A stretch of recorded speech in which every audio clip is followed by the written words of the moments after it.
All right, wrapping up with the fourth round of Invitational. Again, a lot of fast action with that. The first round, Dakota came up from sixth to the first, took over that one a little bit.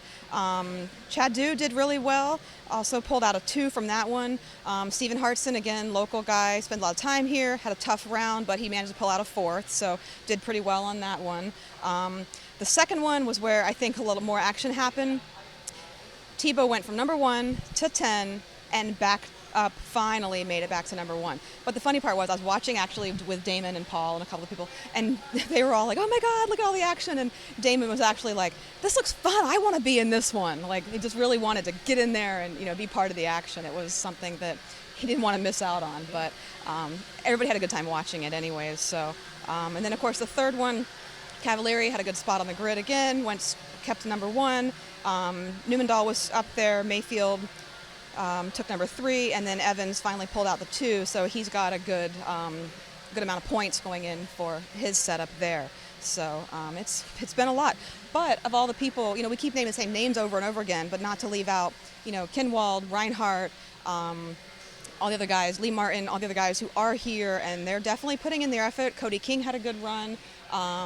So a lot of names that we'll probably be mentioning throughout the weekend that are definitely giving these guys a little bit of run for their money, I think, too. So what are your thoughts so far?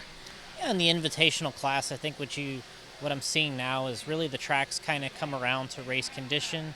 The tires are broken in, and the guys are kind of running now on what they would expect here.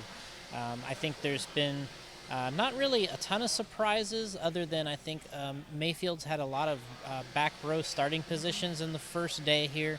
3 of his races today were from the back row, and he still managed a 1, 2, and a 3, and then he has a 5. So I think it's not going to look as great on the charts, but I think things are going to sort of start to equal out tomorrow as we finish 2-wheel and get into 4-wheel.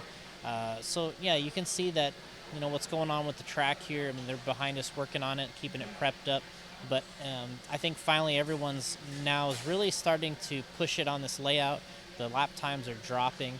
There's a couple guys getting into 17-second laps in the invitational class, which is Hartson and Mayfield have been dropping some 17s, and then going into other drivers like Dakota, who you're not going to see in the top of the charts because he has a run that he broke, and he was actually in good position when he did break.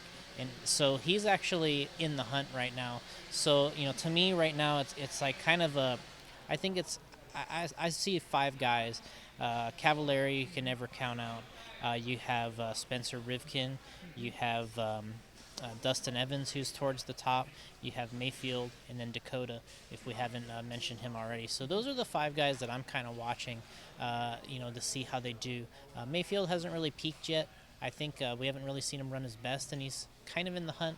And then Spencer Rivkin, I've seen him kind of grow in the 4-wheel class this year, getting quicker. And I think that you're going to see, a different Spencer in 4-wheel, I suspect, because he's been concentrating on it. And I think that he wants to put in a good overall result. And so that's what I'm seeing so far there. Cavalieri is just kind of business as usual. We've said before, this format and this race is kind of built for him in a sense. It's built for his style, built for his patience, and it always things work out well for him. I mean, he's gotten 2 wins here at OCRC. He's been in the hunt last year. Been in the hunt every time, and he's going to be so tough to beat. But it's been done before, and it could happen again. So, those are the guys that I'm watching. In the open class, Tommy Hines had a great third round in both classes. The third round of 2-wheel open and 4-wheel open, he TQ'd both rounds. Got the only 17-lapper in 2-wheel so far. And then he just ran a really good, fast 17-lapper in 4-wheel. We got Alex K. He got a third in the 2-wheel round. Nathan Bernal has been running really well, too. A little below the radar because I think he's in the C qualifier.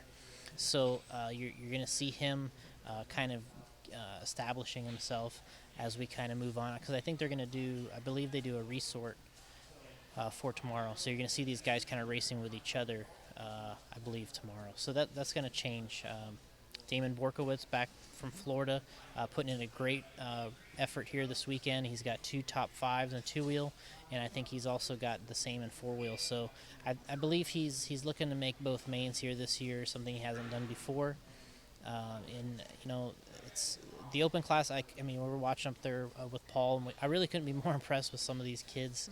Mason Perillo, off the top of my head, Mason Fuller, guys that are running extremely well here, and they haven't been here a lot.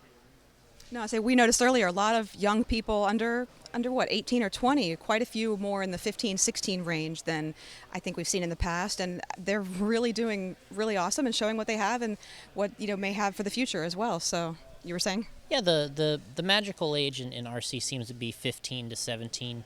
That's the area where you can start to see what you really have. And if you're in that age range, that's when you kind of need to be really doing your best and showing what you got.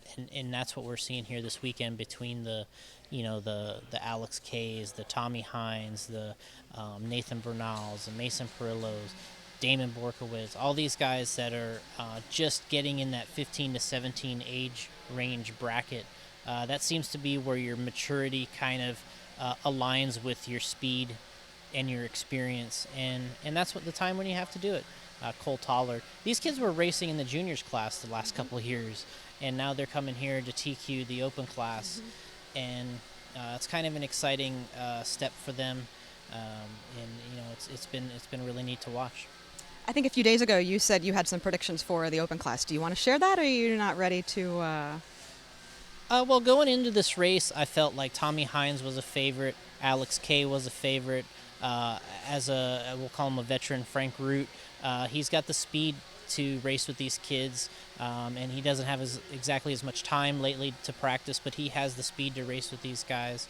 And those were the people that I was looking at earlier that I thought that were going to be in contention for the win. I thought J.P. Richards was going to be in the open class, and I think that he would have been in contention as well, but he was in the invitational class now. Those are the guys that I was kind of circling a little bit to kind of stand out in that class. Got your highlighter out there, so yeah. All right, any last thoughts? In general, I think it's been probably one of the more interesting invitational races so far. Not as many wins. Guys aren't just rattling off 4 consecutive wins. There's a little uncertainty if guys are gonna have to take a drop or take a bad score because they have a bad score already. Cavallari has a 4, Mayfield has a 5. These guys can't afford to get a finish worse than that. Otherwise, it really kind of puts them in a bind. So I think that is opening the door for guys like Dustin Evans, Spencer Rifkin, and that's when it's going to group the field together. And the 4-wheel class is going to separate that and kind of show who's got it this weekend. And the track's brutal in terms of you can make mistakes, you can crash on the triple jumps that are behind us here. I've probably never seen a track like this at the Reedy race where this triple, you even see the invitational guys struggling a little bit with it. They're having a little bit of an issue from time to time. As the grip picks up, they're doing it better. They can get the front end down on the 2-wheel drives, but it's still no cakewalk. And this is probably one of the more difficult layouts from that standpoint. And I think that's what's going to make the 4-wheel class that much more difficult, because now you have guys that with a little extra power and that little extra 4-wheel drive traction, and it's going to get a little bit more nasty, I think. Yeah, I heard some people say they were ready to break out the 4-wheel. They were looking forward to that. So the triples, as you mentioned, definitely giving some guys a little bit of a hard time. But I did see earlier on the smaller triple, a couple good passes were made there too. So I was pretty surprised. They're definitely taking advantage of the corners and doing what they can to get ahead as well. So. Yeah, what happens is if you set up into these, there's kind of a 180. They have a lot of 180s on this track usually, and when you come in and out of a 180 turn, if you don't have the car set just perfectly, you might have to check up and double single on the jump, which gives that guy that's slightly behind you, he just goes for it, does a triple, he gains a position. That's going to happen a lot as we go on. It's already happened a lot. Absolutely. All right, well, that wraps up Friday, so we've got more racing action to bring to you over the weekend. Any questions or comments, drop them here, and we'll see if we can answer them for you.